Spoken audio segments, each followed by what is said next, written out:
All right, guys. So I'm here with Stephen Wassef. I never call you Stephen, by the way. Never. I've no one actually never. does. Yeah. Chief. I don't know or anyone Wassef. that... I call you Wassef or Chief. Yeah. But that's standard, man. Everyone calls me Wassef. No. You know what it is for me? It's the PHEN. Yeah, you don't like it. confuses me because it's not a V. Yeah. Because I keep thinking in my head, is it something else but Stephen? Yeah, man, but it's not Stephen. Yeah. I get Stephen all the time. But it's not Stephen. It's Stephen. Yeah. And you're called Chief because you're basically the head of Acquired Taste. Yeah, I don't know who came up with that. Was that Alan? I don't know. It could have been Serge. I have no idea. But that was in Queensland. Is it because of the way you look, or is it because of the way you act? Honestly, I have no idea. Or is it legit because you were the guy who created the name and the club? It could be. I just don't know where it started from. I think it might have been Alan or Sergio. They just decided to call me Chief. Just call you Chief. Yeah, and I don't know what the reason was behind it, but it's stuck. It was Queensland. It was that Queensland trip. That was the trip. Yeah. But you've always been like, you come across as a leader, even though you didn't say you were. Yeah. Of the crew, it just seemed fitting. Yeah. Okay. Yeah, I never try to say like I'm the leader or anything like that. It's just kind of, we're a group always to start with together, and we just. Well, that's an interesting tidbit for everyone. Yeah. Because everyone just assumes maybe that you're the leader. Yeah. It's like if there's an Acquired Taste event, you're 100% there. Out of all of them, Well, I feel like you are the person that's there. Yeah. And even today, like the reason why we're meeting up is because you've got ideas for definitely Acquired Taste, and I know you guys have. It's a funny thing. I don't know if we should get into it right now, but I know you guys have all bought Golfs recently. Oh man! I don't know how many of you. I think there's 3 of you now. There's 3 now. So 3. Out of how many? 7? 6. So more than half of you guys have bought VW Golfs, and I called it when you bought one. I called it. This is the end. Oh really? You knew? I called it old man car. You even got old man blue. color. You said the blue. Yeah. I called it, bro. I'm like, this is the end. That's it. Because that's the car that ruined me. Oh really? It's like I used to be. You've had a few Golfs, haven't you? Yeah. But I was modifying a car a year. A Japanese car a year to be like track spec. Yeah. And that one Golf just threw it out there. That's it. There's something about the Golfs that are like something next gen about them. You know, every now and then a computer game comes out and it's so different to the last generation that you're like, whoa, all games going to be like this from now on. Yeah. When the Golf came out, for me, the Mark V was like, oh fuck. Yeah. EG Civics and shit are just like that's it. That's how it is, they became dinosaur, almost Jurassic, and this thing was this ODB port, electronics. It was so different to an MX-5. Yeah. Oh, definitely. That it just changed me. Yeah, man. And the extra benefit of cops not looking at you. That's the best part, yeah. Bro, that's the best part, man. I'm the loudest, filthiest car that I've probably ever owned. Yeah, for sure. And I never got a defect once. It's an all-round car. Like, the Golf's just an all-rounder. Like, with the Evo, like, I love that thing, and I miss that thing still. But of course you do. Man, you get in the Golf and just the luxury, the comfort, and it's way louder than the Evo was. Like, I'm straight pipes on the Golf, and you know, they're fast too. And no one, it is. They're faster. Like people do fast times on the drag strip with them as well. With just a few bolt-ons and a stage 3 or something. Yeah, well, man, my mechanic's at stage 3 on his, and he's like 320 kilowatts or something in that thing. I mean, that's another thing I noticed too. Like, I think after I had the Jazz with the K20, I realized like that old school mentality of shoving a big engine into a small car.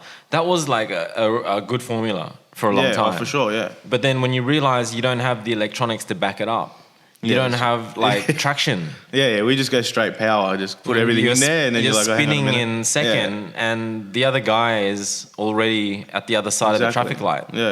Or maybe it would be a grandma in her AMG. Off the line, hatchback, and she would just smash you. Yeah, exactly. And you would have been sitting there revving the 6,000 RPM. But it's like something happened, you know? And like, on top of that, like I've been watching a lot of Elon Musk speaking and a lot of his talks and stuff. But even despite him doing all these inspirational talks, like we had the Prius 1 minute This is what it feels like to me, bro. Yeah. 1 minute we had the Prius, and then the very next minute we had a car that was faster than any other fucking production car. It's crazy. And I'm kind of like, is this actually real, or is this like sci-fi comic? Yeah, and no, ridiculous. it's actually real. I know, it's crazy. Do you think the electric thing is just going to be the thing? Man, it's like, it's kind of scary if that's, you know what I mean? It's scary, and like the real car, like the kind of the car enthusiast side freaks out a bit. Well, this is what my theory is, that like genuine 100% real passionate people are a minority in this planet. Yeah, well, of course. And that like a majority will always follow. Yeah. So I think electric cars are inevitable because people will follow. Yeah, for sure. You know, that's all I'm saying. Yeah, yeah. As soon as you have the few key people that move to electric, that have followers, then everybody will follow. And that's what I hate about the world. But at the same time, it's like, you can't pretend a Prius is cool, but you can sort of pretend that an electric car is cool if it's faster than your GDR, right? I mean, you look at that Tesla video and all. I mean, you want one. You know what I mean? Like, well, and he sort of says that there's like, it'll actually save you money too. Yeah, well, exactly. So that's freaky. Like, you buy a Murcielago, there goes all of your fucking life savings. Like, there goes everything. Yeah, exactly. Like, you're basically fucked, and then you can't even afford the fuel and tires. Exactly. This thing doesn't use brakes and stuff. It's like, you know, it's crazy. I honestly do think it's crazy. Like I don't mean to sound like an old motherfucker, but like, it gets to a point in life where things are moving fast, but then all of a sudden it just moves faster. Yeah. Like the Prius is 1 minute and you're like, but the batteries cost a lot, and the batteries do fuck out eventually. So you're like, it's not ready yet. Yeah. But then all of a sudden some fucker comes out with an idea and actually makes the idea work. Yeah, exactly. And it's like, bro, like then you start to wonder, are you fighting just to be fighting? Yeah. Like, are you saying like manual's better just because? Yeah. That's another one of those, arguments. It's the same. It's the same thing, but just going different tiers, right? Yeah. It's like the manual versus DSG debate was so massive and rampant, but now it's kind of like electric versus gas, and electric's gonna win, just like DSG was winning. Exactly. Yeah. It's the same. It's that inevitable. Fuck you if you like the feel of using a dial phone. Yeah. Because that's sooner or later you're not even going to be able to use one. Exactly. Whether you like it or not. It's true. It's like you said, the DSG manual thing. Like, I've always only owned manual cars, like only. Right. And then this Golf's the first car ever.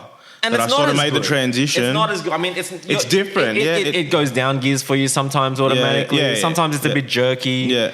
It's definitely it's not better in terms of control. You definitely had more control. Yeah. But then there's that argument. The general argument is manual better than automatic? That's the general. Yeah. And Elon Musk is scared of AI. Yeah. And if he's scared of it, then that means we should be fucking terrified. Do you know what I mean? Yeah, because exactly. It means that not only are we all going to lose our jobs, but it's kind of like, what else are we not going to do? Exactly. Yeah. Like, it's scary. Yeah. Like, all that sci-fi stuff about like Japanese, sort of that tight quarters, or sleeping on something where there's a toilet in the bed. Yeah. It's all sort of coming true. Yeah, it is. The no smoking places, and only having, in the future, there was always buildings where you could go and smoke. Yeah. And it's all sort of happening. Slowly coming, And this Bitcoin thing, like, as much as I try to ignore it, I know that notes and dollars are going to be a thing of the past, because this Bitcoin thing is... Yeah, that's the thing. It's the future. Yeah. You can sit there and go, fuck it, but it's like... Yeah. Someone's always going to talk about it. Of course. I jumped in on the whole Bitcoin bandwagon probably at the wrong time. But this is the thing, everyone's jumping in on it. It's just, you hear it so much and you just ignore it, and then you think, man, you know what? What's going on? Like, you want to start doing some research about it. So I started researching, and I thought, you know what?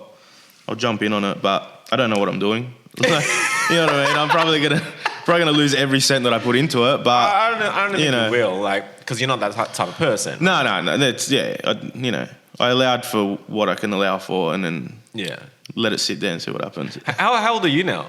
27. It's the age, bro. It's the age. I have so many friends that are that age. Oh, it's really? Funny. I think that's obviously my equivalent. Yeah. Like, I'm 42, but I bet you I'm mentally equivalent to a 27, 28-year-old. Yeah. Well, that's I find it interesting that all of you guys are like, it's that 30-year-old crunch time.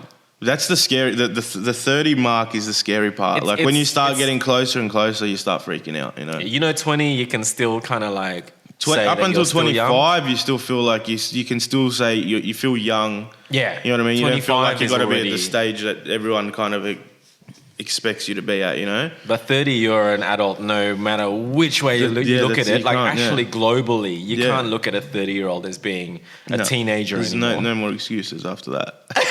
After 30. But that's the thing. I reckon the problem is that at 30, or when you hit 30 and when people hit 30, I reckon they're still full of excuses. Yeah, for sure. Like full of them. Everyone will be, yeah. But what do you reckon it is? I don't know, man. It's just... What do you reckon it is that's stopping people? What do you reckon it is that's generally speaking? You hear some people say that the 30s are the best time of their life. Yeah, but people say that 20s are, or... Yeah, that's true. I reckon high school was the best time of my life. In retrospect, you always wish you could go back. Of course, always. But knowing while you're there, knowing that you know that you don't want to wish that. Yeah, of course, yeah. So it's kind of like, I always relate it to like that time in class where you wanted to put your hand up and ask a question. Yeah. But sometimes you just were too scared to ask it. Yeah.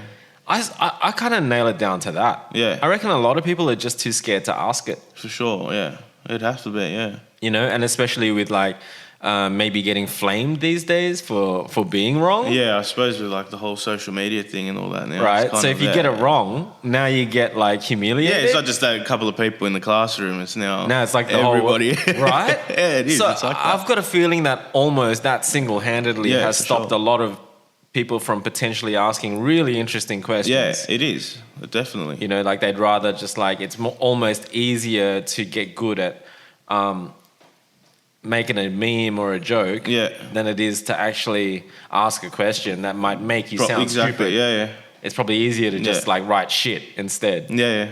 It is, man. It's like, I'm like that too though. Like I'd be the person that was scared to ask the question in case it's like a stupid question. But so was I. So was I. But at some point, you just like got to not care. Of course. Yeah. I think you listen to older people. Like if you watch podcasts, you mentioned that you're watching podcasts of older guys who have lived more and done more. Yeah. But then like those guys are basically have this attitude of I'm starting to not give a fuck. You start to see that through, You definitely notice that pattern, and I think that's almost like,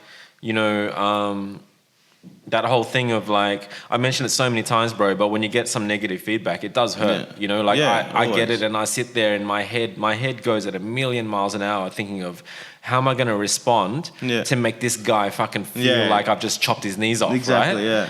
Like, how am I going to retaliate so fucking hardcore that he's just not going to be able to respond? Yeah. But even that is annoying to me.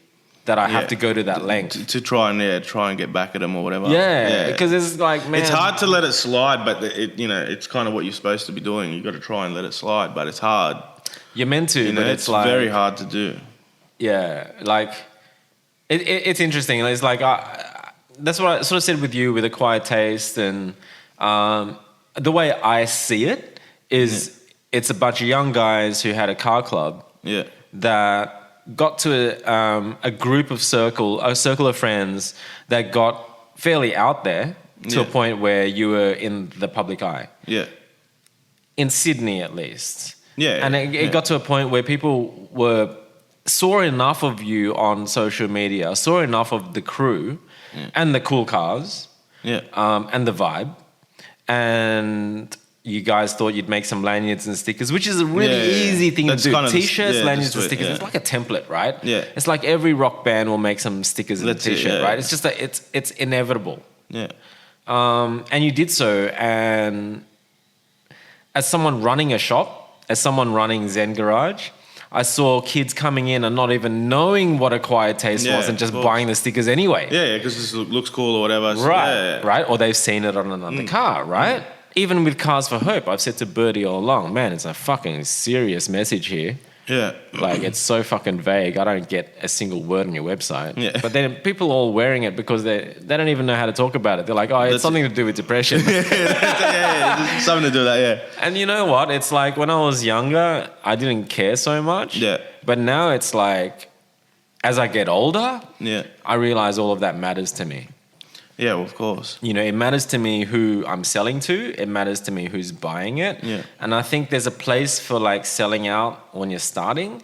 Like Kim Kardashian did a porno film, and then that's forgotten largely. Yeah, you know, and this Logan Paul guy did a Japanese suicide forest video, but it'll be largely forgotten when he's 40. Like when he's 40, it'll be like, God, I was dumb when I was 20. Yeah. But look at me now. I'm like, I've got a billion more followers than I was 20. Yeah, it would have boosted him for sure. You know? So I'm kind of like, heaps of people are too scared to even get to that point of making a fool of themselves, I think. But with the acquired taste thing, I kind of saw like, I see that trap so clearly now. Yeah. It's like I see Marty Mulholland from Mighty Car Mods. Recently, as far as today, yesterday, the day before yesterday, he's posting up letters of the day. Oh, really? And they're letters from like 13 or 10-year-old kids that are just so funny. Yeah. You know, you're my favorite show, and I was watching you on iPhone in the bathtub, and I dropped my phone. Can you guys buy me a new one? Oh, no way. And it's kind of like...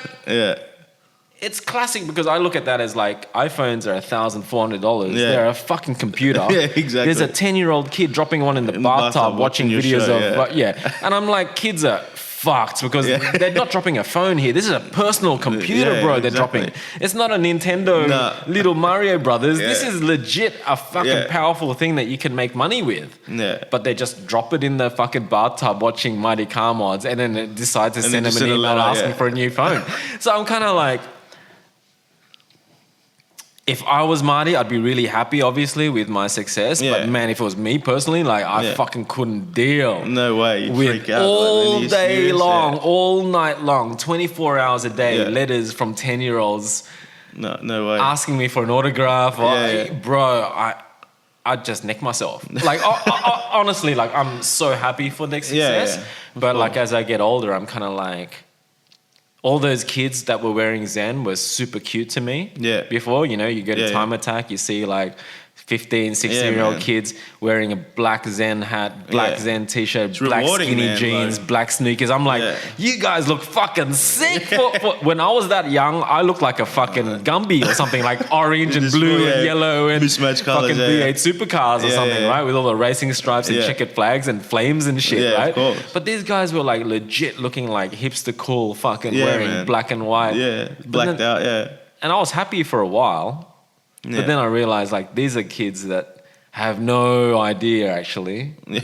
You know, they don't get it, actually. Yeah, they're young, And they're, like, buying stuff. It's just like, the brand, man. The brand, they get G'd on the brand and they want to rock it. They've seen other people that they're a fan of rock it, you know what I mean? Yeah, so where are you at on it? Because I know that when we were selling your stuff, it sold. And some people didn't even know what you guys were about. Like, I had to mention to them. But see, I'm surprised at the fact that people bought it and didn't know what we're about, like, you know what I mean? It's kind of like, well, that was a surprise for you. Yeah, but it's kind of expected as well because they would have seen it on someone else's car or on, you know, somewhere else, and they'd want to. It was a good feeling for you guys for a while. Like, it is, man. It's rewarding. Like still now, when if you drive and you see a car still with one of our old, ancient, acquired taste stickers, it's pretty mad feeling. Man. Like, you know, you look at it and you think that's crazy. Like I can't believe people are still rocking this. And conceptually, it made no sense at all. Like, I think Acquired Taste as a name is amazing. Like, I've always valued creating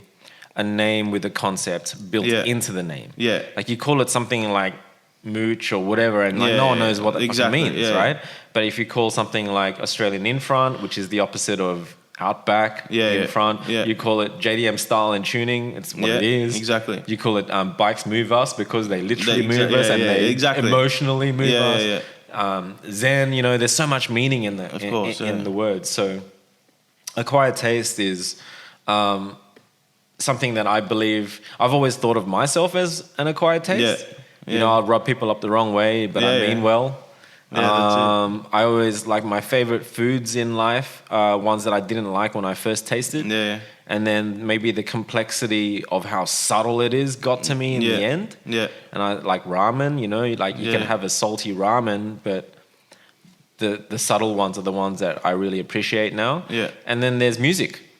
Where like the first time I listened to a band, I'm like, fucking that sucks. No way. And then a few months later, I'm contradicting myself, which I love, and turns out that it was an acquired taste. Yeah, that's what I love about the name. It's one of those things where you can relate it to almost anything, because at the end of the day, everything's an acquired. Every taste is subjective, Yeah. So something that we kind of did that at that point for the car side of things. Like we were doing shit like putting neons on the cars and doing all that. Before that, you were lowering performance cars beyond. Actually, that's what we. So like putting airbags on an Evo is completely against the grain. Yeah. So it's illogical. Yeah. Yeah. That's it. Yeah. That was the best part about it, but that's what I loved. But the funny thing is, like, as a crew, you guys had no attitude. Like, you have heaps of attitude in your cars, and your brand name, but as a bunch of dudes, you guys were the nicest dudes out. Yeah, we just chilled, man. Like, just chilled. There's nothing to it, It's mad. Like, that trip that we went to Tokyo. Yeah, man, that was crazy. It was sick. Like I was talking about it the other day. One of the customers came in. They were talking about Japan, and I was going through the photos with them. Yeah. And man, I missed that trip. Like, man, we've got to do it again. Every trip's like that for me. But it's like what I really loved most about that trip was like Christy. She had a big itinerary. Yeah. She was set up, showing me all this every day, like 3 or 4 things planned a day. I'm like, fucking scrunch it up and throw it in the bin. Yeah, we just woke up at whatever time we wanted. Because you guys believed me. That's why. Because I'm like, come on, guys. I'm actually surprised we made it to the things we made it to, though. But with like absolutely no schedule. But that's the way it worked. It's like I've been every year of my life pretty much, you know what I mean? And it's like I've never had plans. Yeah. And it's never been the same experience twice. So I'm sure if we went again, it'd be the same kind of no plans. Yeah. But I bet you we see completely different things. Yeah, for sure. And I prefer it that way. Like kind of you freak out a bit and you think, oh, maybe I should have some plans. But when you just go with it, I had so much confidence. You end up having more fun, I had so much confidence that we were going to wing everything. And I'd say it was the perfect trip. Definitely, yeah. You know what I mean? Like, we had multiple things happening every day. They were jam-packed. We loaded ourselves up every day. I mean, even when we were hungover, we forced ourselves to do shit. You have to. And I know that you guys got into one of the things that I loved the most was, like, you guys really understood how I work. Yeah. I say to people all the time that, like, even Elon Musk says, you got to do 100-hour working week if you want to make it. Yeah. And I'm like, you guys saw that I worked. Like, you guys saw that, like, as much as I'm this lifestyle fiend that, like, does everything for fun. Yeah.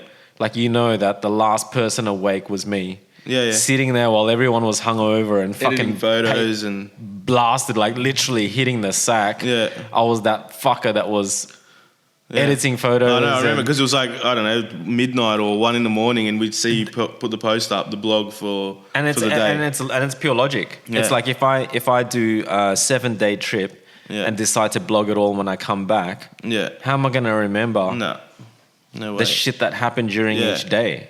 And it's perfect how we had it, like we had the day one and everything, so you can, anyone else could have seen how the trip perfectly, Right. And so all these guys that are like contributing blog posts to me, like, just sending me time attack photos now. I find it hilarious, bro. You get that, but man, I noticed that a lot. Oh, bro, I get it. Like, I get that people are busy, but I'm like, it's so after you're the not fact that now, busy though. Yeah, you're not. I mean, if you took 300 photos at that event, why would you leave it for half a year? Yeah. Like, I get it, and I'm grateful that they're submitting these photos to me. Better late than never, right? I've never been the kind of person to be on the pulse about anything. But what I recognize from that is a very distinct difference between my need for creating in order to be happy, then they're kind of like, oh, fuck, I've got to do this photos. That's where it kind of becomes a thing where you really wanting to do it. That's my difference, bro. Yeah. Like, all these fakers, I'm never worried about any of my competitors because they can never outdo me. Yeah, because when you wake up every day that the only thing that makes you happy is creating, then you're not scared of competition because it doesn't matter if there's competition. I'm still going to be creating because that's what makes me happy. It's not about how successful it is. Yeah. It's about the fact that I need to push shit out. Yeah. I feel like some people just want to do it for, like, it might be cool to be a photographer at this point in time. It's cool for, but they're not really into it. That's why that's a good segue into talking about acquired taste, right? So, like, harping back a little bit, like going back a little bit, like we sold a lot of your stickers and lanyards and stuff to people who didn't know what Acquired Taste was about. So I think it's important to know, for people to know. Like I do anyway. Like I think right now for me, I don't want people buying Zen and not knowing what it's about. Yeah. I just don't like the feeling for me. Yeah. Like I could make silly MX5 shoes like those fuckers and sell a shitload of them. But like, I mean, man, I'm going to carry that to the grave. Yeah. And I'm not going to be happy. Yeah. So just kind of wondering where your head's at. I think it would help other listeners. Yeah. Because like, I know you need to sell in the start. You need to have traction. They call it traction. Yeah, definitely. Traction is a really important word. It's a key. It's a bit of a hipster word. Yeah. In business, but it makes sense.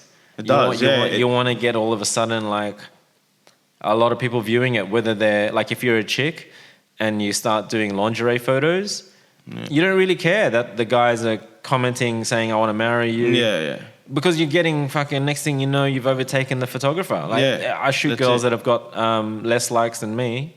Yeah. And then within 6 months, fuck, bro, there's 3 times 30,000 followers. I actually am upset about it. But at the same time, like, I get good messages. Yeah, yeah, of course. Not like, do you want to marry me and stuff like that, right? Right. So I don't get that shit, right, so much. So they cop it. Yeah. But back to the Kim Kardashian thing, like, I think if you, maybe what I'm sort of suggesting is if you have a goal, because it's like, it's easy when you're younger, when you guys were doing Acquired Taste, rolled into ZEN Garage, met some like-minded people, and just thought we'd start doing it. Yeah.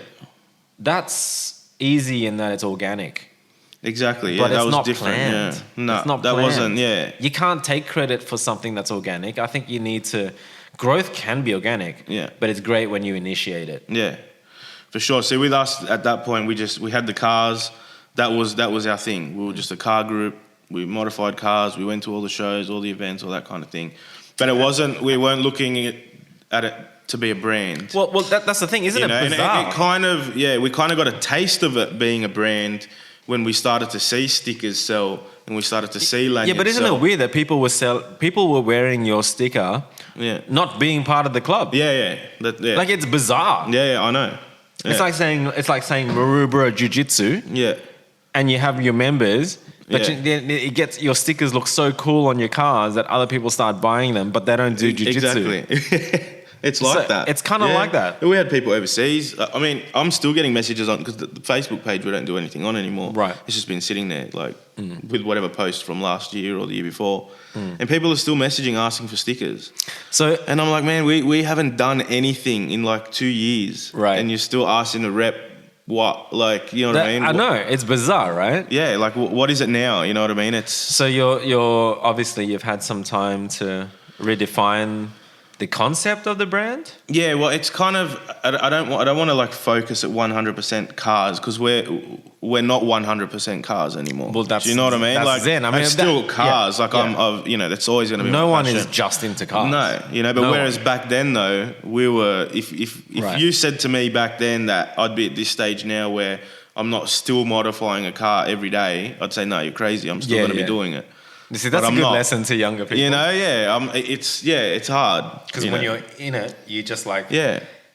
Well, see, I got the Evo when I was 20 or 21, and I had that for 5 years. I was constantly modifying it and everything. Yeah. So, like I said, at that stage, if you told me that at 27, you're not modifying cars anymore, I was like, no way. Like, I'm in this right now, and this is all I think about. This is all I do. Like, I lose sleep over fitment and offset and what I want to do with the car. Do you think that you've gotten older now, do you think that you still have that same drive though? Like that not drive, but maybe faith. Like you had so much faith in, when you talk about like losing sleep, like that is such a crucial thing to success, in my opinion. I do that now, but for a different side of the Acquired Taste thing, more for the branding side and what I want to do and how I want to execute it, and not for the car wheel offset and things like that anymore. Not specifics. No, not specifics. But just what I want to do, because we started Acquired Taste in 2012, and we wanted it to be a brand shortly after that. not a full brand, but something that we can. But even a brand, what even is that? Like, well, yeah, this is that's a good question. I hate trying to define Zen. You know, every time someone says what's ZEN Garage, I just, even today, how many years later, I still like go, oh fuck. Yeah, of course. It's gonna be a different answer every time. I think just the culture behind it, like you said, how people who don't even know, like, if it's not to do with cars completely now, people who are into just fashion or into, see, another thing that I'm doing now is the whole vaping thing. I'm making the vape juices. Yeah, right. So that's a market that I'm tapping into, and I feel like that all kind of, again, acquired taste fits that so well, because. Well, smoking is so taboo, bro. That's it, you know? In general. Exactly. So and as much as people bag vaping out and they bag vapors out and all that kind of thing. It's an acquired thing. Yeah, exactly. And it's something to sort of, if you're trying to quit, like I still smoke and I'm trying to quit, you know what I mean? But it's not going very well. But you know I don't what even want to comment on that topic. No. No. I know, it's one of those things, but rehabs for quitters, man. Yeah, that's it. but this is supposed to be like an alternative, you know, something like that. But yeah, it's also a culture. Like in the US especially, the vaping culture, it's hilarious because I've watched videos where they go to these vape events, and it reminds me of the car shows. Like everyone's there. There's like models. There's people on stage throwing out shirts and doing all that kind of thing. You know what I mean? It's a full culture there. I know. But that sucks about looking overseas, though. But at the same time, like, I remember seeing a talk at the MCA, part of Sydney Festival, I think. It was Mike Giant, and I forget his name, but it's the guy who set up Originate fashion label. Okay, yeah. And Mike Giant's the artist, and the other guy was more the business side of things. Yeah. And man, like that brand is in every single General Pants and, you know, all of that kind of shit, right? Like that's a global t-shirt label, like Mambo or whatever, that Deus, that kind of level. Yeah. They were the coolest dudes up on the stage because you're talking about a corporate event and you're talking about two stoners who get up every morning and just punch cones all day long, okay? And they're openly talking about drugs. Yeah. And they're saying out loud that, man, you know what? Like, he just got to a stage where his bedroom was a cardboard fucking boxes everywhere, where there was only a tiny little room for him to move in and out of his bedroom. Yeah, well. Like, he just held all his own stock. Then he realized this is not the right way to do it. Yeah, of course. It's got to be all pre-order. Yeah. So he goes out and makes the best fucking coolest lookbooks you possibly can with your coolest mates. And then pushed it so fucking hard that like nobody else would do that these days. Pick up the phone. Go and knock down doors. No one does this shit. But he fucking did it. He skated and rode to every single person that could potentially stock his stuff. And he fucking didn't stop until they finally stocked some stuff, even if it was consignment. Yeah, that's it. Yeah, exactly. Bro, next thing you know, he's got a factory of people with like $3,000, $4,000 orders for a particular design, and it's all in advance because he got the orders first. Yeah. And we're not doing that thing where with Zen, we're making 100 t-shirts hoping that we can sell 100. Yeah. Next thing you know, no one likes that design. 100 t-shirts sitting there, you put it on sale, you just fucked yourself. That's it. And it took you a year to get there. Yeah. To realize that you fucked. Yeah, well, that's it. And that's another thing, like what I was talking about before with Gary Vee and how he talks about it. It's just kind of one of those things where no one wants to work, like everyone wants what they want, but no one wants to work hard for it. And everyone feels like they're better than knocking on doors. They're better than making phone calls. You know what I mean? You've got to go back to that. You've got to go back to the old school. You know, sit there, send emails all day long to all the people that you think, send to everyone. Take a different analogy. I don't care what. I don't care if there are no manual cars in the world. Yeah. You're still a better driver if you know how to drive a manual car. Yeah. You're still better for appreciating the old school ways. Yeah. You know, the old school ways that maybe that's what's going to set you apart. Yeah. Like just like the kids that have asked me, like this kid Phil came up to me at World Time Attack, nervous as fuck, shaking through his boots, telling me that he was a fan and there's any opportunity that he'd love to work with us somehow. Yeah. And I got him to do some short little video work for me. He did it without fucking question without any issues. He took initiative too, because I said just put this at the end, put that, and he didn't ask me a billion questions. He just fucking thought I'd give it a go and see if it's right. Yeah. I hate that when people ask too many questions, you know, because of that insecurity. And then like he's done so good by me that I'm kind of like, fuck, I'm gonna give him something back. Yeah. Luke Huxham was looking for someone to work with him in Melbourne. Feels way too young, but I'm like, fuck it, just dream job for Phil. Can you give me a good word for Luke? I'm just like, Luke, just get this guy. Done. Well. Done. And Luke just on my recommendation hired him. Yeah. And now Phil's kind of like done the biggest job he's ever done in his life. It's crazy. Yeah. And he's just like a kid doing rolly shots of his mates to now doing something that's going to be in a serious international. Yeah. Well, that's it. You got to get to the. Say he came and he approached you like he did it. He did the old school way, bro. He didn't send me an email. Yeah. He didn't. He fucking. Someone just hit you up on chat and said, "Oh, you got anything for me?" Nah, he fucking came up to me in person from another state. Yeah. Yeah, I think I know the Phil you're talking about. Yeah, but that's like that's mad. He's you know what I mean? Too, it's just kind of like It's like I'm so happy for him and grateful that he actually approached me. You know what I mean? It's so easy for people to ask for a free iPhone or ask for a free plug. You know, so many people message Zen nearly every day. Here's my Instagram. Can you plug it? Yeah. And I'm that fucker, bro. I'm that fucker that sends him a message back, knowing that this is gonna be harder for me. Yeah. But I send him a message back saying, your work just isn't good enough. Like there's so many framing issues. Yeah. But I won't just say that. I'll say this particular pic, if it was at least you're giving a little bit to the left, criticism to them, and at this the particular same time. pic, you've cropped out the rear bumper bar, and then they'll still be mad though. They'll still be mad though, because they're kids. But I'm trying my best, bro. Exactly, yeah. And it's like it's interesting, you know. Like they get really upset, then they keep submitting more and more, and then you end up like, I can't help everyone. I can't message you every day. Yeah, a lot of people can't deal with they take offense to constructive criticism, you know, and harshness. And that's why I approached you, because I want the harshest opinion possible. You know what I mean? I don't want someone to sugarcoat it and tell me, you know. But that's the thing. Like, because I'm not going to progress that way. People hate me for my opinions, but generally speaking, I'm not maliciously out to get anyone. Yeah, you're not doing it just to be a dick. Bro, most of the time I'm trying to help, right? Of course, Like, it's just like tough love is hard to take when you're young, but it's like it's like I only want the best for a quiet taste. Like I know that if you outsold Zen in t-shirts, it's not going to make me happy for you. It's only going to make me happy for you if you outsold me for the right reasons. Yeah, well that's if you outsold me for the wrong reasons, like you're just selling out to a you know, I don't know, putting your Evo on your chest saying it's like a fucking airbagged Evo, and saying like if you wrote something like "fuck function," fuck function, go airbags, cunts, and then people would buy the t-shirt, I'd be like, you guys can do better than that.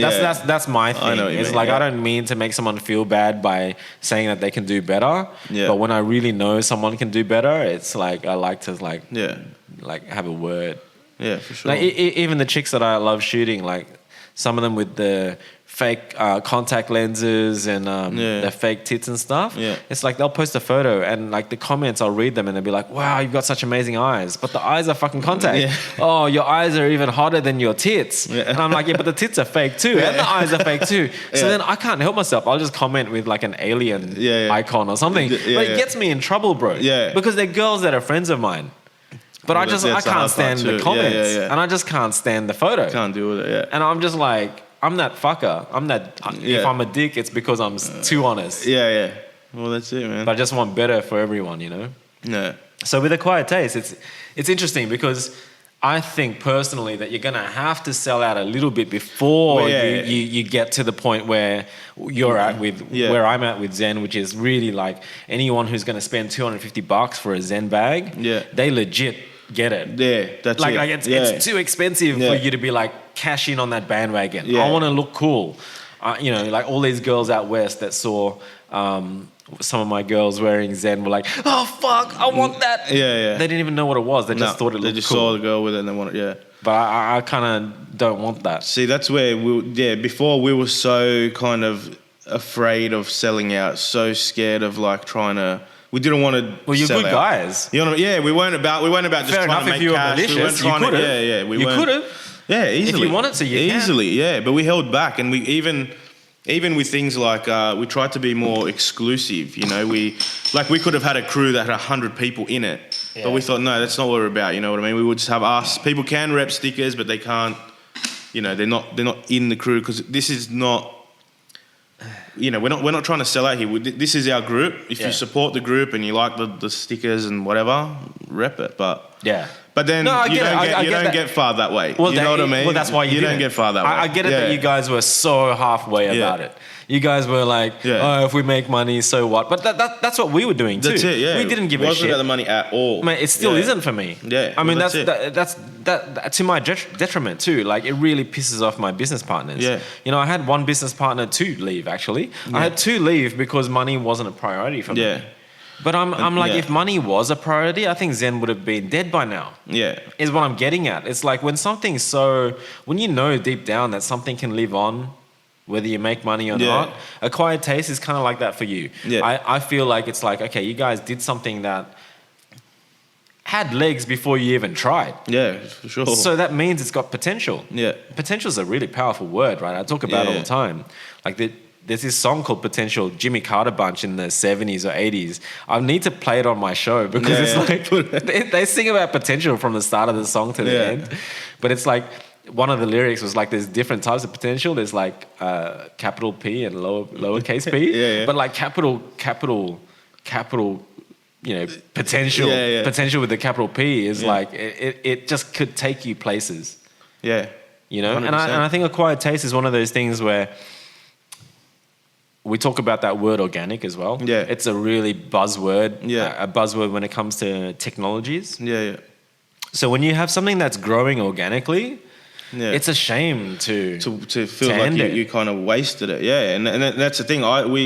We all saw potential in it from the start, but we did nothing about it. We just the start we did, and then it all sort of just faded away, and we just thought, you know, whatever. Well, I think you're a bunch of good guys for starters. Like it's unusual for a group of friends to be hanging around for so long. Yeah. I mean, even the fucking movie show sitcom Friends aren't friends anymore. Yeah, well, you know what I mean? The friends aren't friends anymore. Yeah, yeah. So it's to have a crew that is we're tight, man. We have been for ages, you know. But that's a dying thing. Yeah. You know, it's like people get busy, or they think they do. It is, yeah. You know, like I think part of living in a big city is like you think you're busier than you are. Yeah. Like a lot of the times I'll just say to people, I'm busy. But actually, you know what? I'm busy doing nothing that day. Because I've got one day off that I'm doing nothing. Someone wants to catch up. I'm kind of like, just do nothing, fuck, I'm busy this day. Yeah. I'm busy doing nothing. Yeah, yeah. No, we always have time for each other. It's just, but like we said earlier before, it's changing. It changes, man. You know, we would literally be hanging out every single night. There's like we finish work. No kids yet? And meet up. No, none of the immediate and it's already starting. Yeah, man. That's just So how long? Sometimes it goes for maybe a couple of weeks or more. Usually. Yeah, I mean, usually we'll see each other on the weekends, like. So at least once a week. Yeah. That's why it's still family. Yeah, I think that's still family. Yeah. Family is once a week. Yeah, but that feels weird when it used to be every day. That's and then it's once a week and anything, you know. And I think it was last weekend or 2 weekends ago. Me and Angela were just drunk at this party, and it was at 4 a.m, and we're just DNMing, you know, and you just smash about that. And I'm like, man, like I freak out. I feel like we used to talk every single day, and hang out every single day, and now I thought it was, Jesus. Yeah, I thought it was me. She always photobombs. I thought it was me. Like I kind of freaked out. Thought it was me, but he's like, nah, man. I feel the same. It's just how it is, you know. It's not anything to kind of worry about. Just what happens. But I mean, but do you think like someone that goes to church every weekend for their whole lives, all of a sudden goes, oh, you know what? I'm just not going to go this weekend. I mean, you wonder, like, is it? I reckon your concerns are real. Yeah. I reckon it genuinely is real. Yeah. I think it's genuinely love dying. Like you can say that it's just how it is. Yeah. But I refuse to agree with that. I actually think that it is the beginnings of not having sex with your partner. And I think it relates to shit like that. Yeah. It's inevitable. Yeah. Yes. But I don't want to necessarily accept it. It's just kind of like it just is what it is. I get it. Priorities do change though, and you know.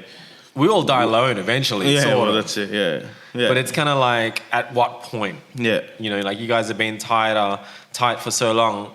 I doubt it was gonna get tighter. Yeah. No, well, it couldn't. Yeah, I mean, look. That's life. Yeah, that's it. Yeah. And it's like, I hate that. Yeah. Because I love fighting that kind of shit. But Yeah. at the same time, it's like,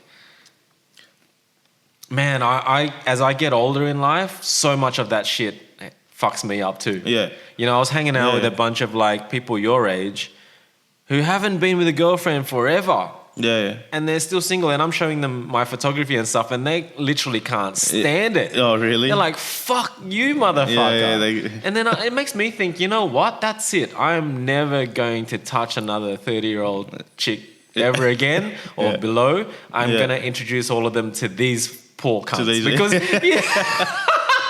but it's a bit like that. Yeah. It's a bit like that because I'm kind of like, man, something's got to change it. But it's like, I don't know. As I get older, I realize that. Yeah. I realize that, like, I don't know, it gets harder to catch up with people. Yeah, it does, and you start to get more comfortable in your skin. Next thing you know, how do you get comfortable enough to be like an old person in a retirement village, not talking to anyone and watching TV all day? I don't know. I don't want to think about it. But holy fuck, I'd rather crash and burn before getting to that. Definitely not. Fuck that. No way, man.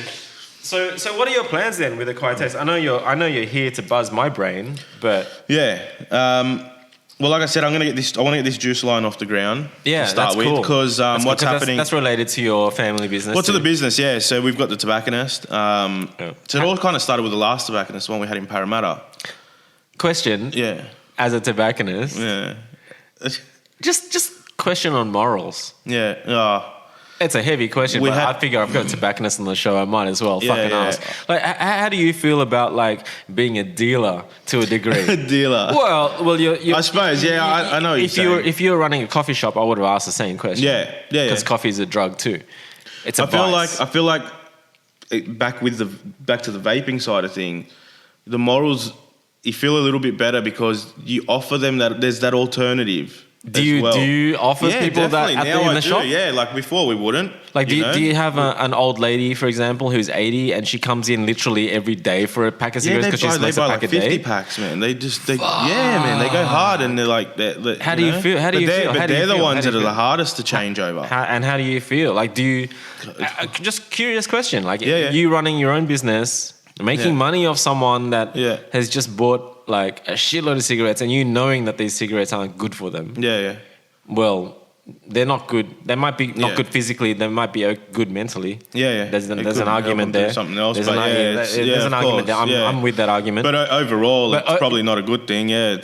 So how do you, as a good guy, like as I'm a smoker as well. Like I'm a smoker, so what? I know, but you know what I mean. I'm just curious because you're a really good guy. You got no bad bones in your body. Yeah. But smoking, generally speaking, smoking is a pretty negative thing. And it is, and it's frowned upon, man. Like, and you're profiting off it. Yeah, and you've got everyone against you, like the government. So how do you live with it as a human being? Yeah, you just do, man. Like, you really not an answer. It's just one of those things. Like I said, with this, like now, it's rewarding offering them an alternative if they want to. Yeah. But I mean, it's hard to answer that because like is it I more that you? too, Yeah. like, So that's more that an acceptance that you're not everyone's perfect. No, it's just. I kind of feel like if that's what you want to do, that's what you want to do, man. You know what I mean? Like you can't take responsibility. No, exactly. I can't be responsible for every person that walks in that door. You know, I don't know why they started smoking. And you don't judge. When they started smoking. No, not at all. I can't. You don't judge. You know, no way. So, I don't, who knows what reason they had to start smoking and when they started smoking and why, it's fascinating though. Yeah, it is. I know what you're saying. We had someone at the front of the shop one day, because we just opened up this new shop, and he was pretty pissed about it being a tobacconist. Right, instead of another shop. Yeah, instead of something like a bakery. He's like, how do you sleep at night knowing you're doing that? And it's like, man, it's a business, man. It's a business. There's bottle shops. There's Well, it's not an illegal business. You know what I mean? Like, well, no, it's not. And there's a place in society for it. He could stand outside of a brothel and say the same thing. Exactly. Right? Yeah. Or he could stand outside of a KFC and say that there's different levels of acceptance. Of course, yeah. But I get his... I do get it as well, yeah. I know what you're trying to get at. Well, what I'm trying to get at is that you try to live through life and contribute something positive. Yeah. And knowing that you run something that is killing people slowly. Yeah, it's true. It's true, man. No, I know what you mean. I mean, I would have a hard time dealing with it, but at the same time, I do it every day. I don't mean to be one of those disgusting, proud motherfuckers for smoking. Yeah, I hate that. Yeah. I hate that, like, you know, the camera cuts across to some famous UFC star that's like smoking a J. Yeah. And it makes him super cool. Yeah. I'm like, you know, bro, that's illegal. No, Like, you should be fighting clean. You should be fighting. I don't know how they. Yeah, I don't even know. I don't even know. Like, I know Diaz brothers and that. Yeah, they're famous for it, man. Yeah, but I don't like how proud they are of it. It actually makes me embarrassed. Yeah. Like when I do it, I'm having lols. Yeah. But then when I look at it afterwards, I'm like, yeah, that's pretty embarrassing. Yeah. It's pretty stupid. Yeah. Especially if you put yourself in the shoes of the other side. Yeah. Like if I go and say I wear my Satan is waiting t-shirt, like I've had a few people come up to me in public and say, you know, that t-shirt's a bit full on, mate. Yeah. And I'm like, oh, it's just a joke. Yeah. They'd be freaking out. Get away with everything. Yeah, exactly. But at the same time, I get it. Yeah. I get it. Like, it's fun to offend. Of course. But like to a degree. Yeah. I'm a shit stirrer at the best though. Yeah, definitely. I know. Yeah. So it's interesting. Like, I don't think we answered the question with acquired taste, but it's along the lines of the nicotine and cigarettes thing. You know, it's like you can sell out and you can sell things to people who think they need it. Yeah. But then those people are transient people. Yeah. Like a lot of customers are transient. Yeah. They don't know what they're buying. Yeah, well, that's it. Yeah. They're like a kid at the fucking showgrounds. And they just say it and they want it. And they're buying a fucking Coca-Cola show bag because they drink Coca-Cola. Yeah. They don't understand that it's $40 for like $10 worth of product. Yeah, for rubbish, yeah. Or $5 or even less, because you know those show bags are full of shit. Yeah. So we know that you can sell a lot of show bags. Yeah. But then, like, at what point do you sort of go, right, well, you know, we've done that, and now we're going to make the product better, or now we've finally got the money to do what we wanted to do in the first place. I think that's what's important. You know, like for Zen, it's kind of like we've always sold T-shirts with a white print on it. Black T-shirts with a white print. White print costs more. Maybe the people don't know that. But it actually costs more for a white print on a black T-shirt because you got to print it twice. So that justifies our higher costs than T-shirt. But we were never going to sell T-shirts for $100. Yeah, no. Knowing how much they cost to make. Yeah. So now it's about like trying to make premium products and design things. That's essentially, I obviously want it to be a premium brand. I don't want it to just be. I'm going to have to probably start off with something fairly basic, and that's we all have to. I think, you know. But in the end, I want it to be a premium clothing brand. See, I think that matters. I think the fact that you're saying that now, and the fact that you're saying that now, and not too many people are listening to this podcast yet, but it'll be recorded in history. Yeah. And people will be able to look back and go, well, you know what? The idea was always there from the start. Yeah. To do whatever it took to make it. Yeah. In order to get enough funding to create better products. Yeah. Because you can't fucking start out and make Louis Vuitton. No, I can't. You know, I can't make a shirt and sell it for $100 now. Well, you're gonna make a mistake. Yeah. And how would we do it? And then you lose everything. Yeah. So you need to. And I don't want to just focus on clothes. You know, I still do want to get the car community in it. Like stickers are cool. Like in general, you know what I mean. Whether it's not like a big. A lot of it doesn't make money though. Like no, not for money. I just mean. Well, that's the thing. Like, to be honest, like we've still not paid ourselves a salary. Yeah. With Zen since 2011, and that's a hard truth. Yeah, man. You know, you got a guy who's got no hair left and 3 daughters. Yeah. And he's not making $1 from Zen. It's crazy. And it's like, why is he even hanging in there? Especially with a loose cannon like me who can fuck Zen over in one night by. But he still believes in it. Well, that's the thing. Yeah. The happiness we get from like even being able to afford to make a bag like we made, and like us both not being happy with the bag and realizing that fuck, it can be better. Yeah. And like us actually having the drive now to make a version 2. Yeah. It's like it's all of a sudden taken over. Yeah. Why even bother making another cool T-shirt that can sell heaps of money? We'll only do that so that we can afford to make another bag. So I like the direction where it's headed at, but I understand that you can't start there. No, definitely not. You know, we started with rants. As much as you'd love to just be able to start there, but you can't. Bro, we had like Sean and Rob, you know, walking up to Sergio and I every week saying, guys, we're 1,000 under this week. Yeah, I remember you guys. Or we're 2,000 under this week, or 1,500. We've just lost 1,000. And I visualized the $100 notes in the gutter. In the wet, like because our shop was always wet. I imagine the notes in the gutter going, wow, that's another week where we've lost $1,000. That's another week where we've lost $1,000. And then you know, you do a good week and you're like, you only pat yourself on the back for like a couple of hours before the next week comes. Scary, man. You know, and we're all learning too, you know, like, what do we know about fashion, bro? Yeah, that's the other thing too. Like, guys were coming into the shop, putting on a ZEN t-shirt saying, what do you reckon, Justin? Should I try a medium or small? I'm like, I don't know, fucking know, bro. You're the fucking one that's wearing the t-shirt. You fucking tell me. You work it out, Oh, that's what I was saying to them. I'm like, fucking hell, bro. I have no idea. Know, like, you designed the thing, like, does it look good on me or what? You know, but I have no fucking idea. Oh man, it's a funny, you know. Yeah. Imagine we were doing pants and stuff. It'd be even harder. It'd be even more interesting. Yeah.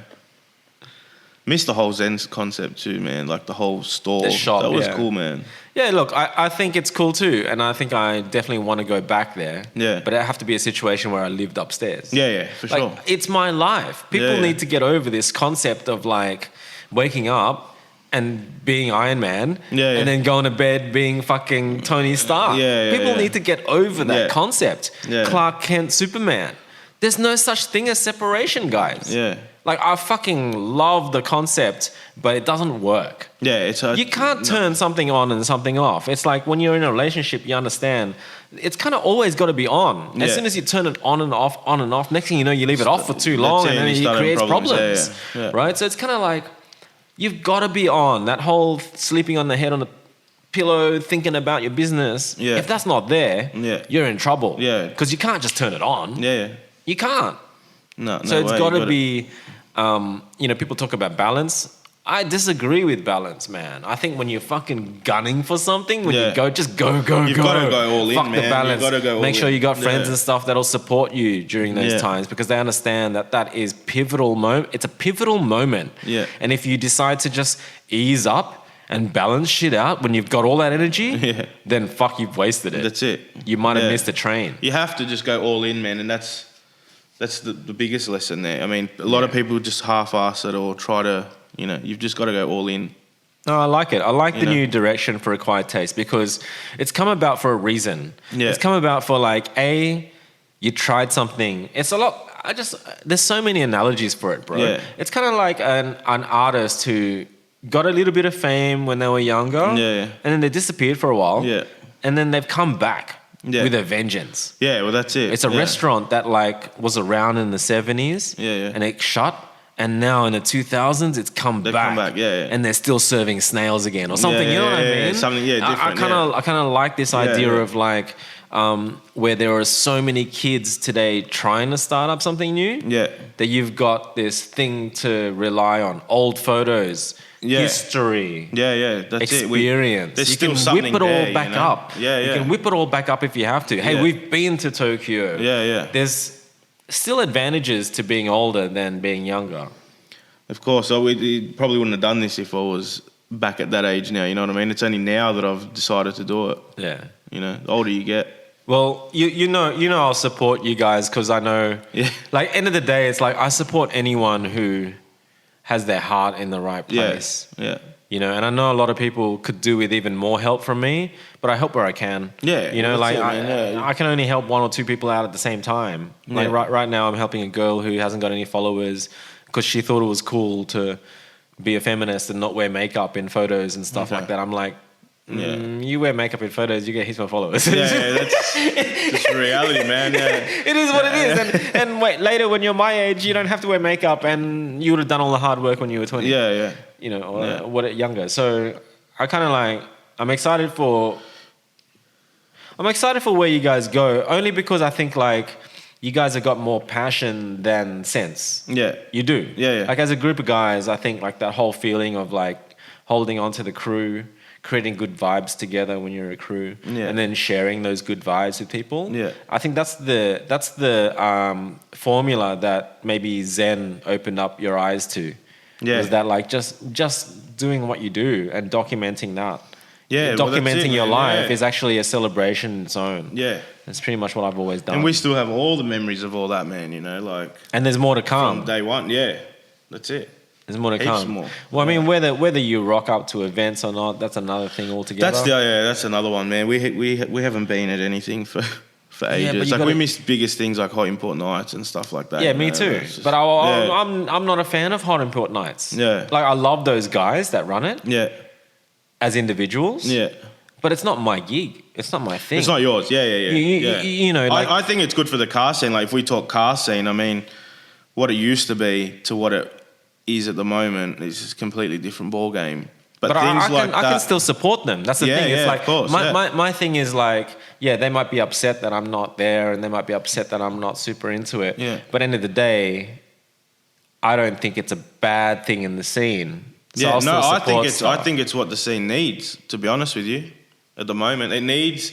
I'm not even going to comment on that. Like for someone who used to comment so much on the scene, I'm just not even. I know where you're coming from. It's just, the scene in general is just like you might as well call it the trolls, or the haters, because I don't even know. That's what ruined it. I mean, it was never anything like that. Bro, I don't even know. I'll be 100% honest here and blunt. This is blunt. I don't even know if there are car enthusiasts anymore today. Yeah, like, as in you, genuine car enthusiasts. I'm legit talking about someone who can sit there and talk about cars all day long like we can. Yeah. I don't think there are people that can do it. No. They can ask you a couple of questions. How much power is your GDR making? Yeah. Or what turbos you're running? Yeah, and then they'll fucking run out of conversation pretty quickly, bro. Yeah, man. Whereas I can talk about cars till the fucking... That's what we used to do, man. Till we're dead. Yeah. I can talk... You know what I mean? That's all we spoke about. Yeah, but that's what I'm saying. I don't know if they can. Like the amount of girls that are saying they're into cars, come off it. You're not into fucking cars. I mean, you know. That's a whole... That's another... I mean, I'll cop shit for that. But I'll happily cop shit for that. You know what I mean? I'm not speaking... I'm speaking about a few specific few, but it's like... The guys are just as bad. I'm just saying a lot of guys that are into cars... Yeah. I see it as a phase. You said it yourself that, you know, you never thought that your older self would be... not as crazy about cars as you were when you were younger. So you even... Not to say I don't love it, but just the passion is not... You know, I can't... I think you sort of can't justify after a while doing what you were doing, you know, like... Well, you can if it works for you. Yeah. You can if you're like Mad Mike. You can if you're... You can if you're someone like that. Yeah.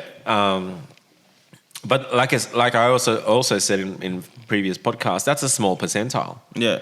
Like it's a small percentile of people that get the right jobs, and a shitload of people that just get the wrong jobs. Yeah, well, that's it, man. You know, but that's not to say as well that I wouldn't be modifying cars. Like I still want to modify cars, forever. But you know, I've got to be in another position to be doing that. Like right now, you know, I've got to do what I've got to do, and then I'd love to have a project car. Like I'd love to just have, like, say, my family car, and then a project car that I work on the week. It's not like maybe after kids and shit. Yeah, you know. You said yes. No, but I just... That's where your head's at. No, but that's cool. But you know what I mean? Like, I still always will have the passion of cars. I still always want to modify cars. I'd love to always have a project car of some sort, I mean, you know? I love it that a lot of, maybe some of our new listeners are where you were at when you started Acquired Taste. You know what I mean? Yeah, for sure. Majority are probably where I was, but they're like, this guy's crazy, man. I'm never going to get over it. Pages. You know what I mean? Yeah. And it's like... But it's interesting for them to maybe realize that there might be a lull at some point. But then there might be potential to come back as well. Yeah, definitely. 100%. Yeah. Like, there's no doubt that I still...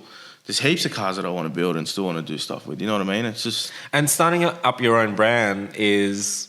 I mean, let's be honest here, right? It's one of the most self-inspiring...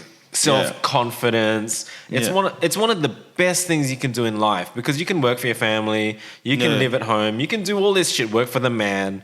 But you know like, you know for a fact that when you invest in something that is your own creation and other people start rocking it and representing it and start, like, even my Patreon, I just set up a Patreon. I'm like, Patreon, I'm so old school now. I'm like, what the fuck is this new shit, you know? Yeah.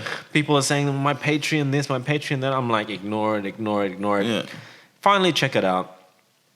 Put up one post.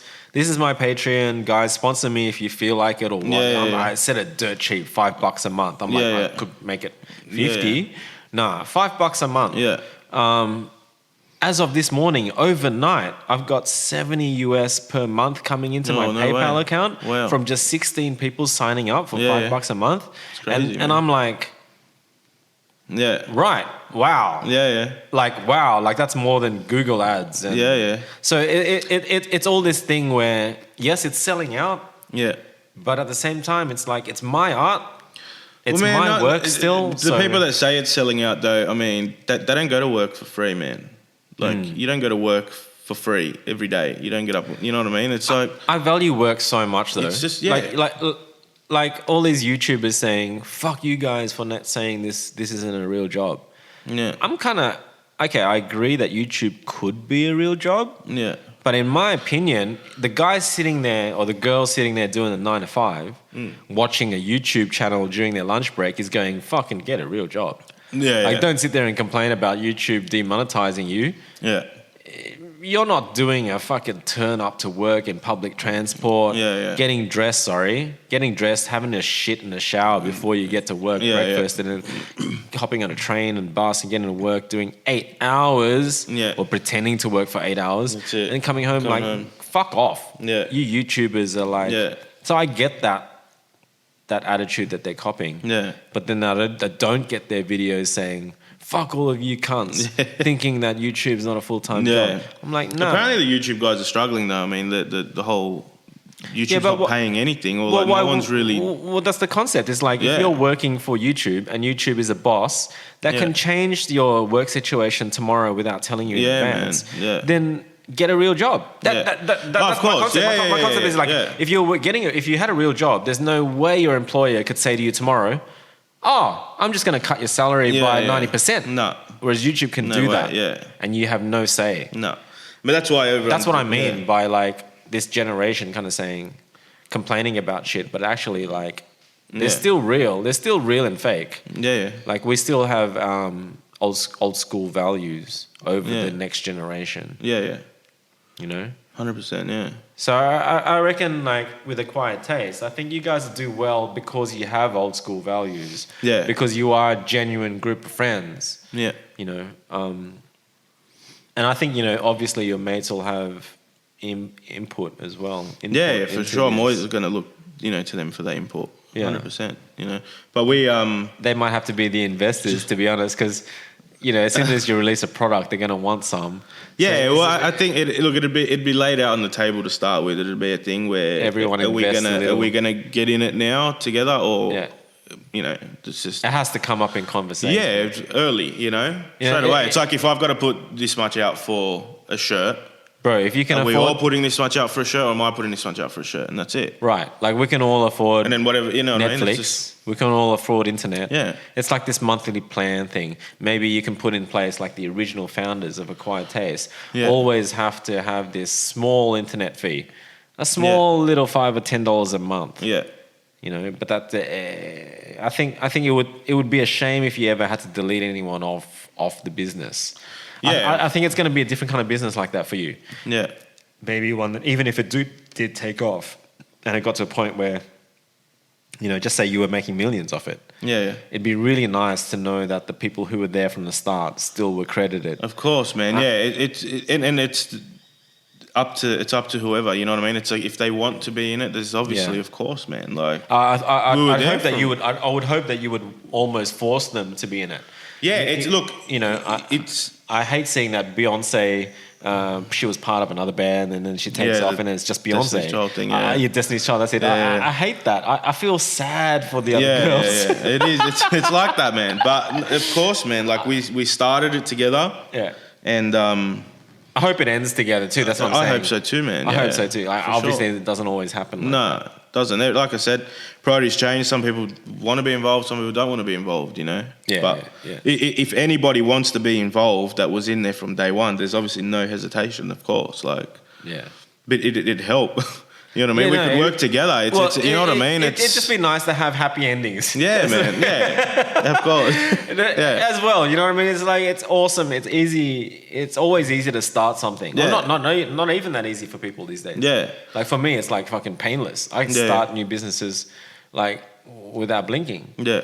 But how they end is always fucking messy. That's the problem, man. Yeah, and that's what you don't want. You know what I mean? And they always say not to mix business and friendship and all that. But you know what I mean? It's kind of one of because we were friends before we were business. You know, like kind of things. This is what I'm getting with a quiet taste. Maybe you guys need to start thinking a little bit more outside of yourselves and create a brand that isn't so reliant on who you guys are. Because that's it there exactly. I could never sell my design business. Like in the past, I was always offered, can we buy a design business? I'm like, $1 million. Yeah. And they're like, no fucking way, right? For starters. Then they're like, right, well, I'll be like, well, 250,000 then. They're like, well, now we're talking. Yeah. And I'm like, cool, give me the money. They're like, right, well, how much salary do you want? And I'm like, no, I just want the 250. So I can walk away. They're like, well, you're the fucking business, Justin. You can't. Well, that's it. You need to work. You can't just take off. It's you. You're the talent. And then I'll go, fuck. That's what sucks. It sucks when you guys put so much of yourselves into something, and that's what's selling the brand. Yeah, you're the brand. That's why people love the brand, because you guys are a good crew. Yeah. So I think you guys are gonna have to start thinking about that. Like, and that's why I kind of want to. I don't want to like that can help us to start with, but I don't want that to be us. I don't want it to be. Don't sell that yourselves. Car crew. Don't sell your cars. I don't want someone to see the shirt and say, "Oh, that's that car crew." No, that's don't sell that's you that guys brand, as individuals. You know? Like, that's it. Yeah. You guys need to look at what you're interested as a human being. Yeah. And then push that as opposed to pushing you. Yeah. Yeah. Well, that's it. And we all have we all have obviously very similar interests, but we also have different interests. Like, you know what I mean? So that can bodybuilding. Well, that's it. I was just literally just about to say that. Like bodybuilding. Like Matt and Angelo doing that. Like, I mean, fuck, their heads are getting smaller, man. So Matt and Angelo with that, they can. I see their photos. I'm like, fuck. It's like I thought my photos were hot. You know, it's funny when old photos. It's like pornography. It's like they're fucking showing so much flesh and shit. Yeah, but it's funny when you look back at the old photos of us all as a group when we were like, I don't know, 18 or whatever. Right. Everyone's all like, you know, all scrawny and shit. And then I see the photos of them now. Bro, it's like someone's photoshopped their faces. Yeah, they're training hard, but man, they're every day, man. I can see it. Every day, like. I can see it. For ages now too, so they're consistent. And they're both single. This is fucking...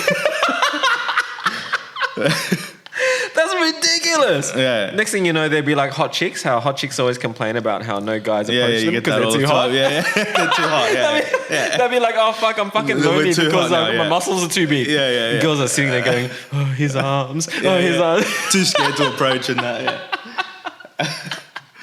But yeah, we could use that as well, like you know, target that kind of market as well. Men's health and look, lifestyle. This whole lifestyle blog thing is starting to fall apart now. But there are tangible products and there are tangible opinions. I reckon you guys just need to have. You still need to take a risk. Yeah. You still need to be saying something, not nothing. Yeah. And the fact that you guys are older than all the young competitors, you need to use that big time. That would be the only big time. There's a billion competitors out there. You know how easy it is to create a saturated market, man. Everyone has a brand. Everyone wants a brand. Anyone can make a stickers, websites. Anyone can make anything now. Yeah. You know. So, I mean, even you like suggesting to me last night over chat that you're a shy guy, which I know you are, that you would never hop on a podcast and stuff. But the fact that you are is that I still don't know how you got me on here, but I have a way. I have a way. But that's the balls that I'm talking about that will set you aside from the people who don't. Yeah. Like, I still think that I knew that getting you on the podcast would still be good for your brand. Yeah, for sure. And we've done nothing but talk about it. Yeah, exactly. Yeah. So, you know, I think it's and then the thing is, we're at the super early stages of this. Like, we just, you know, nothing has been set in paper, but a lot of people, but the ideas there. But a lot of people are even earlier. Yeah, a lot of people listening at stages where they haven't even started. Yeah. And you know, obviously the design comes into it. Like even with a couple of young guys that I had over recently, they gave me stickers and a T-shirt of their new car club and stuff, and something about the T-shirt wasn't right. Something about the logo wasn't right. And just while they were here, I put their logo into Photoshop, put a grid over it. Yeah. And it was just out of whack. Oh, really? And they saw it straight away. They instantly saw that. What I thought in my head was now not lying at all. Like, my God, guys, the left side is completely out to the right. The star on the left is completely 10 pixels to the left instead of the star on the right. And they could see it. Yeah, but only once it's pointed out, you see. And that's the thing. That's why, and I have no design background whatsoever. But it's funny because, who do you want to buy your stuff? Kids who will happily buy bad design and rock it. You want their dads who may be designers or maybe know exactly. You want everyone that is looking at them wearing your logo. That knows. You want them to know at least it was designed. It's a quality, kind of that quality over it's quantity. Quality control, thing, man. Like if you want the quality, you want it to be quality. You don't want to just sell any rubbish, just for the sake of selling it. And rubbish will sell. Easier. Straight away. That's nothing. That's what I'm saying. Those girls with 1,000 likes on a photo where they look like an alien. I'm just like, man, that's a bad photo. Sorry, but it's a bad photo. But it's like, if you keep going on the likes, then you're just kind of shooting yourself in the foot in the long run. I think in the long run, you're going to really, really hate yourself. If you don't get the more real people reaching out to you, saying that they love your work rather than some 10-year-old who obviously doesn't know who they are yet. So you can only take their feedback with the grain of salt, even if they say it's the best thing they've ever seen. They're only 10. Exactly. They're only 10, bro. It's like, who gives a shit what a 10-year-old thinks? So, that's why you got to. It's hard to. You got to differentiate that, and you've got to go for. That's why we just want to do. It has to be quality. You know what I mean? Yeah. But at the same time, you got to sell out too. That's what I'm saying. So you do. I think where I stand with you guys is like you already did the sort of not sell out, but you did the thing about just trying it. We gave it a go. Yeah. That's all it was. Yeah. And because of the circumstances at the time, you did well without even trying hard. But I think now it's like now that you're going to actually try, you better try in the right way, as opposed to wasting energy. So I think your energy is going to be spent on compromise, which I hate. Compromise is like potential, same word. It's like there's capital C and there's lowercase c. In your case, I would compromise with a lowercase c and concentrate on the capital P potential. So instead of making a huge compromise, I would say make a smaller compromise. In other words, still try to get the message across to people who might not get it, but still sell to the people who don't get it. Because you don't think you can be so fucking righteous just right yet. No, we can't be that exclusive and that, it's almost like you need to develop the crowd, then educate them. Then you'll be okay. That's it, That's exactly it, So I think the first step for you is to go back to even where you were, which was better than where you are now. Like where you were before was bigger and louder. So you need to go back there. Much more, And I know but see, I like I was saying earlier, I second guess myself and I procrastinate and I like. Bro, we all do. When do you ever know that it's right?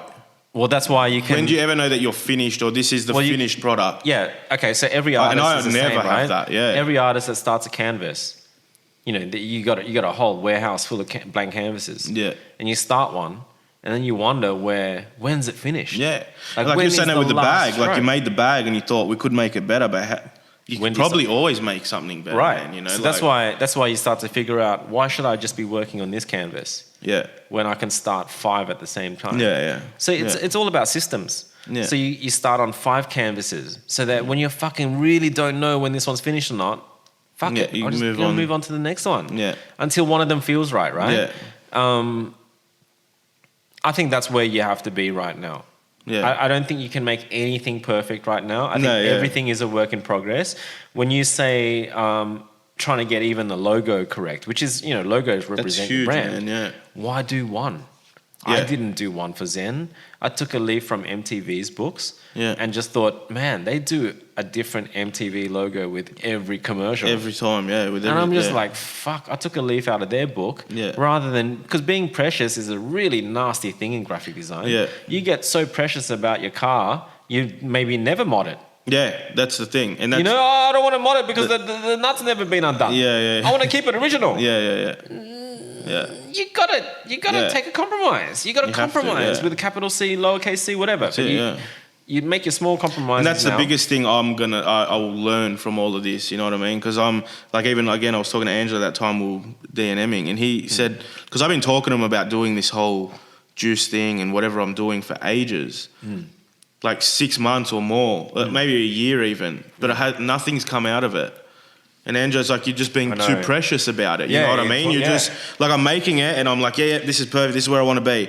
I'll wake up the next morning and I'll be like, nah, this is not what I want. It's like what I said to Alan. And I'll do it again. It's like, Alan, episode 2, come on, bro, just pump it out. That's the thing. And I'll never pump it out. You know what I mean? So that's where I've just got to be like, no, man, this is it. You know what I mean? I've just got to do it. Games developers are the same, bro. Yeah. By the time they almost release the game, indie games developers, they realize that they're so much better that they can't release this because it's so shit. Yeah. And I want to redo it. So they start from the start and they do it again and again. Version 2, version 3. It's like, bro, you need to... Yeah, man. Get it out. Get the fucking hate, the feedback. Yeah, and then work. Your from next that. one's gonna be better. Yeah, but it's like I've said it so many times. Like people don't realize it's like one of the only reasons why I'm so confident in myself is because when my dad died, I faced it like a head on. Yeah, you know. And ever since, I've been looking for ways to get another dad to die. Yeah. I've been looking for ways for the same experience because my God, if I could get so much better as a human being, so much further in life, so much more confident, so much stronger, so much more sure of myself and my heritage and where I came from. If I did all of that because my dad died, well, holy fuck, kill everybody else. That's because it, man. seriously, I'll be even more. I'll be like 5 times more amazing than I am. Like if I had a wife, a girlfriend, she died. My God, I know I'm gonna overcome it. Yeah, I know I'm not the kind of guy to just go, oh fuck it, I'm gonna kill myself and die. Bro, I'm gonna get even more.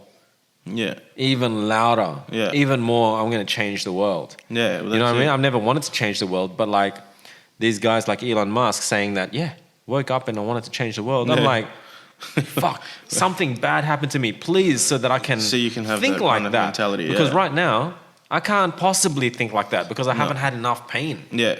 I haven't had enough experience as a human being. Yeah, well, that's it. To be on the same level as Elon Musk. Yeah, it takes all those experiences, man, to push you further. And I say it to people all the time. It's like if you don't try and you don't fail, then you that's need to try why you're still at home. You need to try and you need to fall and then you need to come back and Bro, they're not trying. They're just complaining about their jobs. Yeah. You know what I mean? Yeah. It's like I feel like no one's really trying. Like setting up a website, setting up an e-commerce shop. Bro, it's so not hard. Yeah. Well, that's it. Yeah, you could just do it. Yeah. You know, trying hard is like maybe putting your hand up in classroom and asking a stupid question. I still think that's where it's at. Yeah. You know? Yeah. So I'm glad you came over. I reckon we'll wrap it up. I reckon it's been an awesome... That's it, man. I reckon it's been an awesome podcast. Like, I know that you're nervous about it. Yeah. I have so much confidence now that it's just a catch-up. It is, man. That's what we're here for. We came, And I don't know... It's been ages, so we just wanted to chat, Yeah, so. But like the position that you're in life is also the same position as a lot of people. Yeah. And same with me. Like, I think a lot of people are listening to me going, fuck, I'm just as fucked up as that guy. Like, whatever. That's it. You know what I mean? I think this whole starting a business that's not your parents' business, starting a business that is not working for the man, but then also... trying to not just be passionate about it, trying to figure out how it could sustain itself. Yeah. I think the selling out topic is essential. Like, I know that when I dropped my prices to like, .99, we made 30% more sales. Yeah. Why not start there? Yeah. And then get to a point where you fucking end up with even prices. Yeah. Not our way around. No, we thought we'd try the 99 cents. We're making more sales. Now I'm sitting here going, fuck, if I really need to make more sales, I can drop it down again. But I just can't. Yeah. But like, I know that selling out is not a bad thing. I know that people will forgive you for your mistakes early on. Yeah, for sure. So every film director had shit films in the beginning or whatever. Yeah. Everyone's released a bad album. Yeah. So I'm with you. Like, I reckon as long as you guys stay good. Yeah, man, for sure. We always will be, man. and stay together as well. It's sad to hear that you guys are spending less time together, but at the same time, it's not sad. It's completely inevitable. Yeah.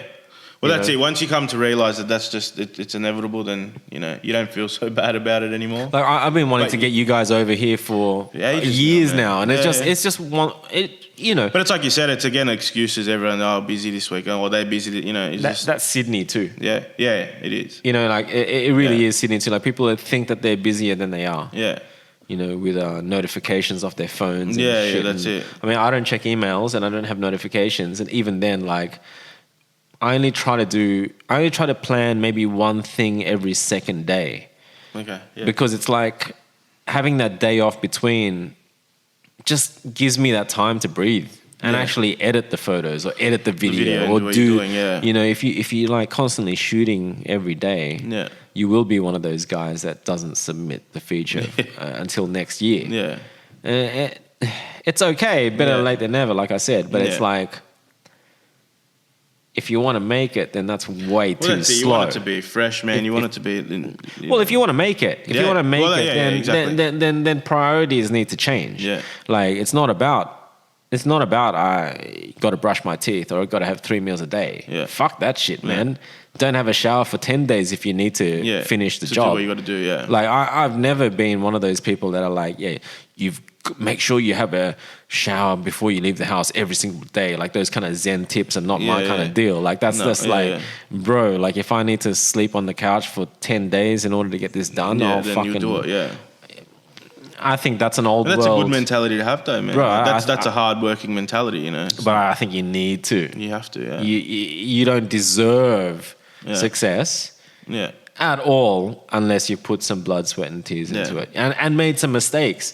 I'm talking about printing a T-shirt where the logo is fucking out of whack, and I've told you so. Now you have to redesign it. You gotta do it again, but it's like that's a learning lesson. You put those T-shirts on sale, and then one day you laugh about how out of whack it was, it's like actually worth more because it's a fucking rare design that wasn't meant to be. Yeah, it's funny how that happens too. Well, that's cool, right? Yeah, it's cool. It becomes cool, Even the biggest brands in the world refine their logos. Sony, everyone. Yeah. Started out with bad kerning and got tighter at the end. Yeah, it's true. Apple as well. But people don't look at that. You just kind of look at the finished product where it is now. You kind of forget about... That's the current generation. Yeah, exactly. I talk about that a lot. The current generation will say stuff like, "You're only as good as your last fight." Yeah. I'm like, bullshit. If I fucking won 20 years in a row and I lost one fight, which is my last, fuck you for thinking that I'm not fucking amazing for all the shit that I've done for 20 years. Yeah. Like, I reckon that's the wrong attitude. Yeah. I think the old school is something that every generation has old school. Because the generation after this generation is going to be even worse, probably. So man, I don't want to know, man. I know, but this generation is probably going to hold on to, hey, I was a troll, but I wasn't that bad a troll. That much of a troll, yeah. These guys are way worse. But like, if I look back at my parents' generation, it was always telling me, I got to balance. Yeah. Justin, you got to balance. Like, Justin, I can see you're having too much fun, too much partying, too much art, too much this. Like, you got to balance. And that's something that I'm slowly realizing that, not so much balance, but like hard work. Yeah. Like balance as in like they were upset with me partying too hard. Yeah. But in actual fact, I'm kind of like taking it as, man, you just need to work really hard when you've got the energy. Yeah. And when you get to a point like my age, when you're starting to make a noise when you sit, like, when I sit and I'm like, fuck, I just made a noise. I just fucking... When you get to that point, bro, there is no energy. Yeah, no. You don't sit there and do a 10-hour fucking computer session on 3 letters. Yeah. Acquired taste. You don't sit there and push the A and the C and the Q for 10 hours because you know what? You give up 3 hours in. Yeah, that's it. At this age, I'm like 3 hours in. Yeah, you're like, I'm having a cup of coffee. I'm having a phone call. I'm having a Skype call. I'm watching some YouTube. I'm no way am I going to sit 10 hours working on your logo. I don't care if you're paying me $3,000. Yeah. I'm not going to sit here for 10 hours straight pushing A, C, Q. Yeah. And that's wrong. Yeah. Kids don't have that mentality. They're like, they'd rather just sit there for 10, 20 minutes Hey, Stephen, what do you reckon of these? Smash it out. Will this do? Will this do? Yeah, Will this do? That'll do. That'll do. Yeah. It's like, no. Shut the fuck up. Yeah. Pump out fucking 50 logos for me overnight, please. Work on it until 3 a.m. Yeah. And then tomorrow I'm going to tell you that I don't like any of them. Do another round. Yeah. And you know what? Fucking do it. Yeah. Fucking do it. Shut up and fucking take it. Yeah, there won't be many people doing that. Yeah, and you know what? That's why they're not going to make it. That's it, man. I'm just saying, bro. There's old world. We used to fucking draw thumbnails on pencil and paper. Yeah. Because we weren't allowed to use a computer for concepts. But now everyone will just jump straight on and grab a font. Yeah. You know? But pencil, you had to design the font. Yeah. So, I don't know, bro. I think it's just gotten so lazy now. It is, man. Yeah, template-driven. Yeah. You know that you guys are part of an older school. Yeah. Yeah, good vibes, good crew. Just doing stuff for the fun of it. I don't think you can go wrong. No, well, that's it, man. We want to keep it that way too, you know. Oh, I'll support you guys, so it's all good. We appreciate that, man, always. Well, thanks for coming on the show, man. No worries, I think it's been a good podcast. Yeah, you got me on here in the end. I don't know. So, I'm actually looking forward to getting you guys on as a crew. I think that'll be different. Yeah. You know, I don't know how we're going to mic it up, but I think it's one of those things where it'd be just like hanging out in the room after a big day in Japan. It would be, it'd be a good laugh. Having the whole crew together again would be a good laugh, man, for sure. Yeah, it'd be good to see them all. Yeah, we have to tee it up. All right, mate. Well, it's been a good one. Thanks, man. Thanks, guys, for listening.